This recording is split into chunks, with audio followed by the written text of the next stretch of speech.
Mungkin ada yang ngerasa otak kita yang sekarang gak secerdas yang dulu. Bukan karena tambah tua, tapi karena di dunia digital yang serba cepat ini, kadang kita gak sadar banyak kebiasaan kecil yang kelihatannya biasa aja, tapi pelan-pelan merusak cara kita berpikir jernih, fokus, dan berkembang. Di video kali ini, kita bakal bahas 5 kebiasaan yang kelihatannya sepele, tapi punya dampak buruk ke otak kita. By the way, selamat datang di channel Naik Selangkah, tempat kita belajar bareng dari pengalaman sehari-hari, buat jadi versi diri yang lebih baik dengan satu langkah kecil setiap harinya. So, mari kita mulai. 5 kebiasaan yang merusak otak.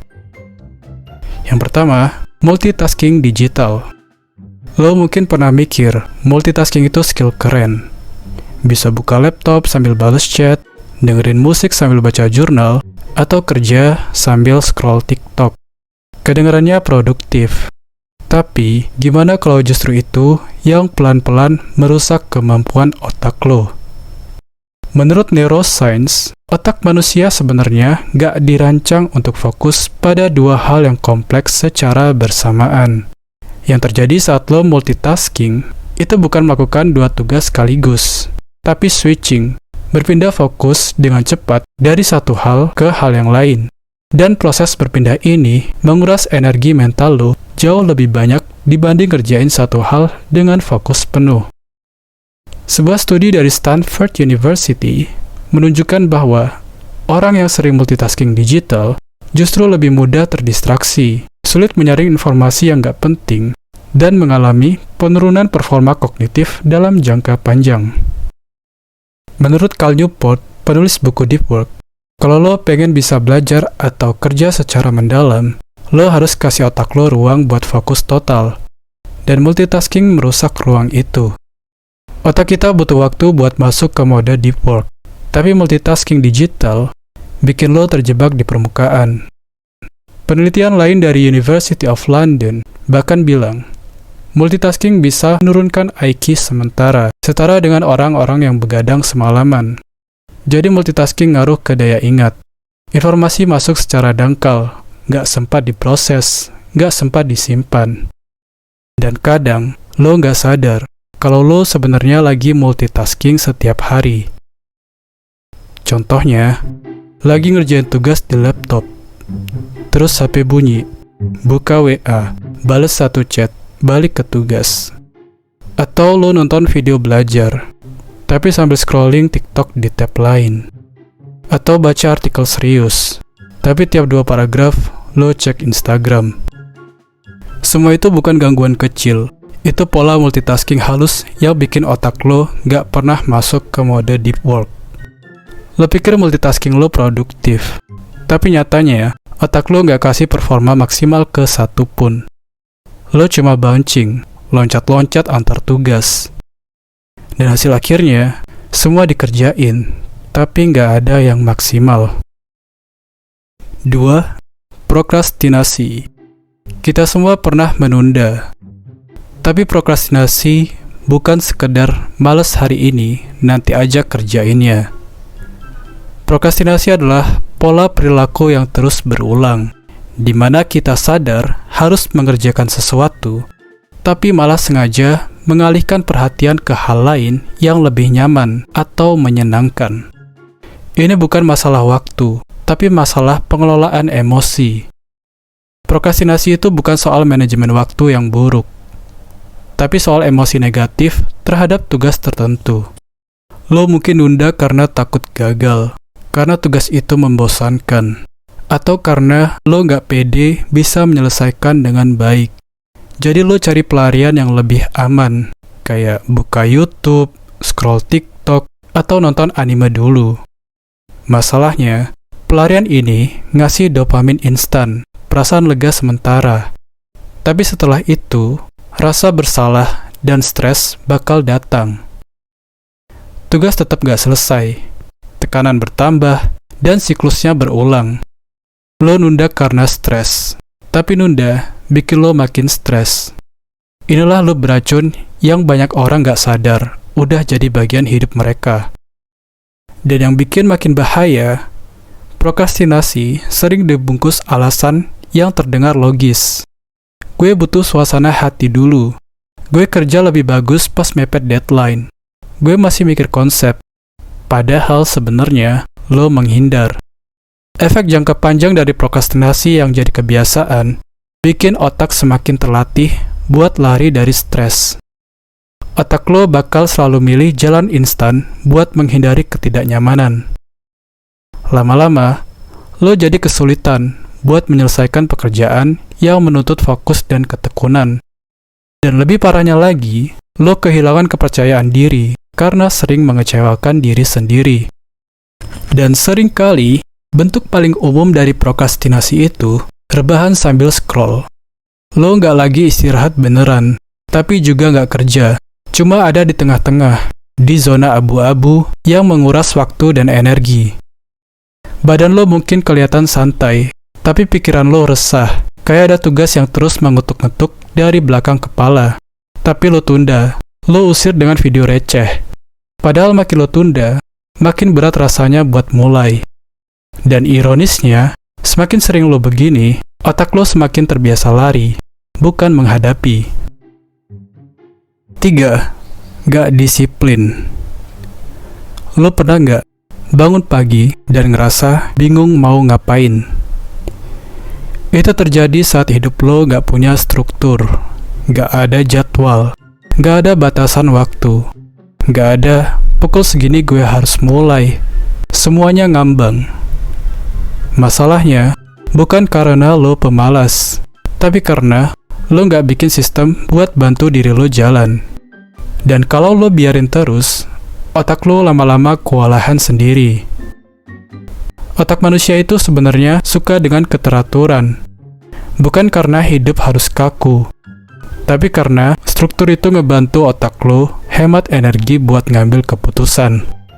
Bayangin aja, setiap hari lo harus mikir ulang. Gue mulai kerja jam berapa ya?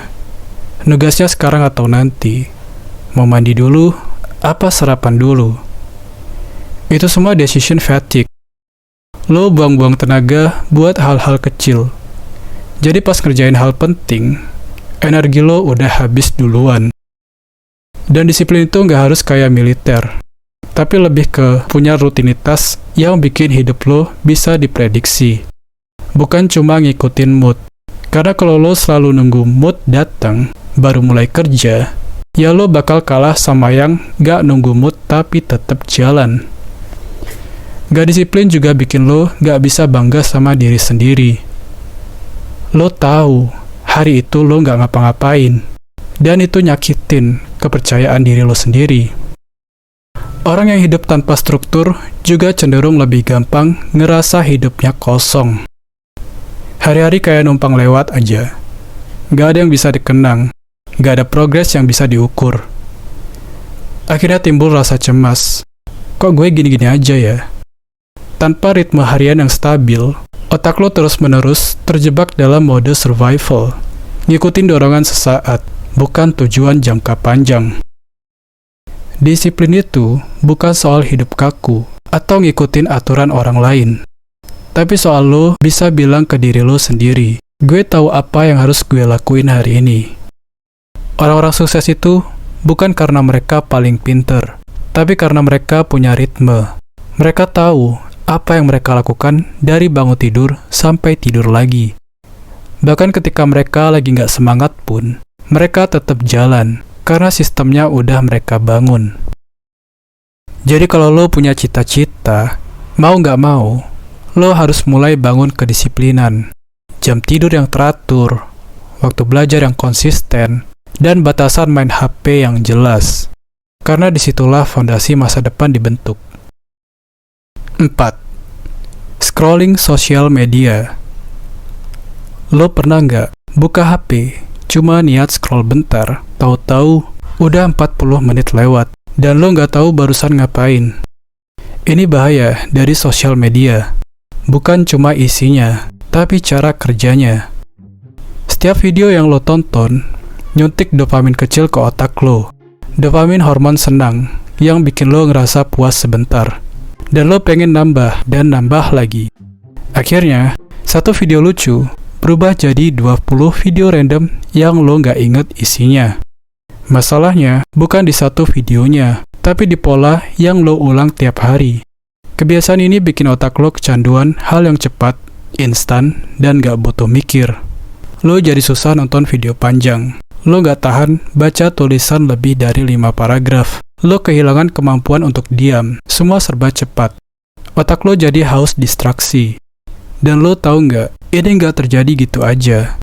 Platform sosial media emang dirancang buat bikin lo kecanduan.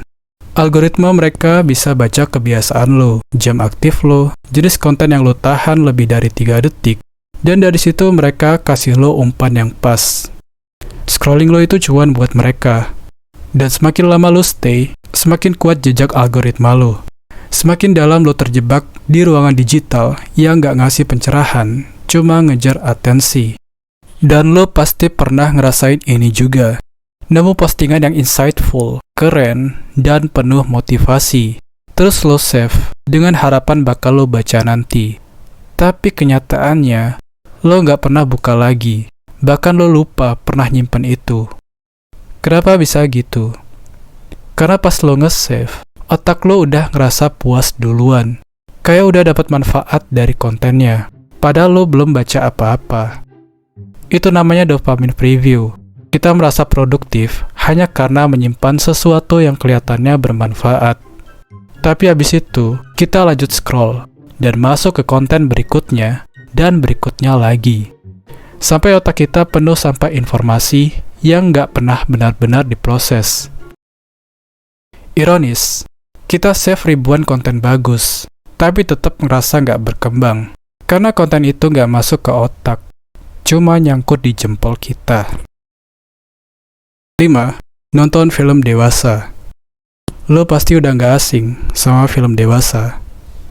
Entah secara sengaja atau nggak sengaja, nemu pas lagi scroll, atau memang niat nonton pas lagi sepi. Dan jujur aja, ini salah satu kebiasaan yang paling merusak otak dalam jangka panjang. Pertama, lo bisa jadi kecanduan. Karena otak lo dapat suntikan dopamin yang instan, kayak narkoba digital. Makin sering lo tonton, makin butuh yang lebih ekstrim buat dapat rasa senang yang sama. Akhirnya, lo terus mengejar stimulus baru. Tanpa sadar, lo makin gak sensitif sama bentuk cinta atau hubungan nyata. Kedua, lo mulai ngelihat manusia sebagai objek, bukan individu. Film dewasa ngajarin lo buat fokus ke tubuh, bukan ke orangnya, bukan ke kepribadian, bukan ke cara berpikir, bukan ke obrolan. Dan bahkan tanpa lo sadari, lo jadi hilang respect ke lawan jenis. Fantasi lo jadi kemana-mana. Dan ketiga, lo jadi minder. Bukan karena lo gak sekeren aktor film itu, tapi karena lo ngerasa kotor. Kayak lo nyimpen sesuatu yang bikin lo malu. Aura lo jadi buram, gak layak buat dihargai. Lo jadi ragu buat ngobrol sama cewek baik-baik. Lo ngerasa vibe lo udah terlalu negatif. Film dewasa bisa nyeret lo ke tempat yang jauh dari realitas. Tempat dimana hubungan cuma soal tubuh, bukan soal hati. Dan itu gak adil buat diri lo dan buat orang yang nanti bakal sayang sama lo beneran. Kalau lo ngerasa ada yang gak beres, mungkin udah waktunya buat stop dan ngasih ruang buat otak, hati, dan hidup lo sendiri. Setelah semua penjelasan tadi, coba tarik napas dan pikirin satu hal. Selama ini, kebiasaan mana yang paling sering lo lakuin? Multitasking yang bikin fokus lo bocor kemana-mana, nunda-nunda sampai tugas numpuk dan bikin stres, gak punya jadwal, semua serba impulsif, atau pelarian ke konten yang lo sendiri tahu bikin lo makin bejat. Habit yang kelihatannya sepele, tapi pelan-pelan, mereka merusak kemampuan otak lo buat mikir jernih, buat konsisten, dan buat berkembang. Gue nggak perlu kasih lo solusi panjang lebar, karena sebenarnya lo udah tahu jawabannya. Tinggal mau gerak atau enggak, mau tetap dikendalikan atau mulai pegang kendali.